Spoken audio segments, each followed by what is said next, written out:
আসসালামু আলাইকুম। আজকে পাস্তা নুডলস রান্না করে দেখাবো। তো পাস্তা নুডলস রান্না করার জন্য পাস্তাটাকে কিন্তু আমি গরম পানিতে ৫ মিনিট টকবগে ফোটার পরে লবণ দিয়ে পাস্তাটাকে আমি আগে সিদ্ধ করতে দিই। কারণ নুডলসটা যেহেতু অল্প সময় লাগে সিদ্ধ করতে, পাস্তা সিদ্ধ করতে কিন্তু সময়টা বেশি লাগে। তো এখানে আমার পাস্তা অনেকখানি সিদ্ধ হয়ে গিয়েছে, তাই আমি এখন নুডলসটা দেবো। এখানে আমি কোকোলা স্টিক নুডলসটা নিয়েছি। আপনারা যে কোনো নুডলসই ব্যবহার করতে পারেন। তো পাস্তা কিন্তু নুডলসের সাথে মিক্সড করে রান্না করলেই ভালো লাগে। সরাসরি পাস্তা খেতে কিন্তু আমার ভালো লাগে না। আমি এখানে মটরশুঁটিগুলোও দিয়ে দিলাম।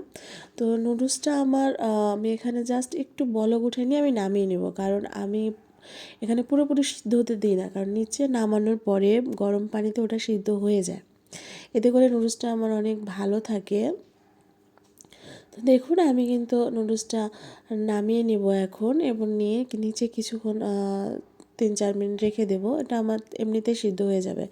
এখন আমি নুডলসে যেহেতু ডিম দেবো, তো ডিমটা আমি আগেই তেলেতে ফাটায় নিয়ে থাকি এবং ঝুরি করে নিই। এতে করে আমার ডিমটা আলাদা একটা স্বাদ আসে, কারণ মরিচের মধ্যে যদি ডিম দিই তাহলে কিন্তু মরিচের ঘ্রাণটা আর আসতে চায় না, তখন ডিম আর মরিচ মিক্সড হয়ে যায়। তো এখানে আমি ডিমটা ভালো করে ভুনা করে নিচ্ছি। ভুনা করে নিয়ে এটা আলাদা পাত্রে রেখে দেব। ডিম ভুনা হয়ে গেছে। এখন আমি পেঁয়াজ, মরিচ টা পেঁয়াজ কুচি আর মরিচ কুচিটা তেলে ভালো করে ভুনা করে নিচ্ছি। এখানে আমি পরিমাণ মতো তেল ব্যবহার করেছি। আপনারা আপনাদের পছন্দ মতো তেল ব্যবহার করতে পারেন।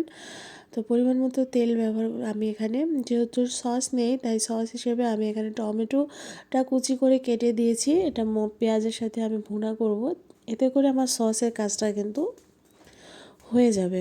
তো এখানে টমেটোটা আমার যতক্ষণ ভুনা হয়েছে সেই ফাঁকে কিন্তু আমি এবার নুডলসটা কিন্তু ধুয়ে নেব। আমার নুডলসটা সিদ্ধ ভালোভাবে হয়েছে কিনা এখন কিন্তু আমরা দেখব। টমেটোটা দেখুন অনেকটা গলে যাচ্ছে, এটা সসের কাজ করবে।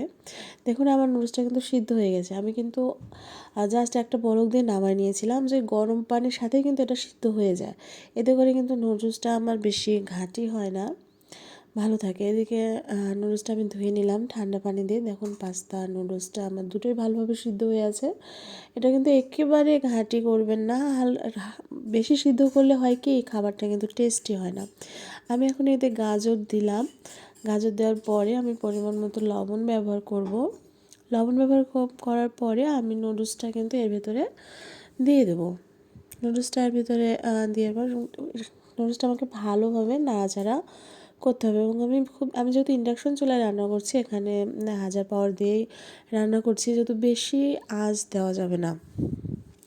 তো নুডলসটা দেখুন আমি এখন এর ভিতরে মিক্সড করে দেবো।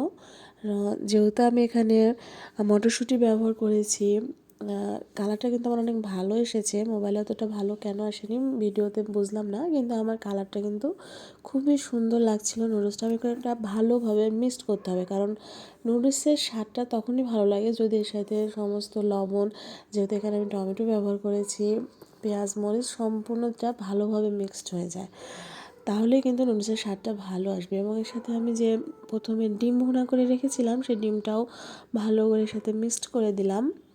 এতে করে আমার নুডলসের স্বাদটা ভালো আসবে। আমি এখন নুডলসটা ভালোভাবে রান্না করব, ভালোভাবে নাড়াচাড়া করে মিক্সড করে নেব।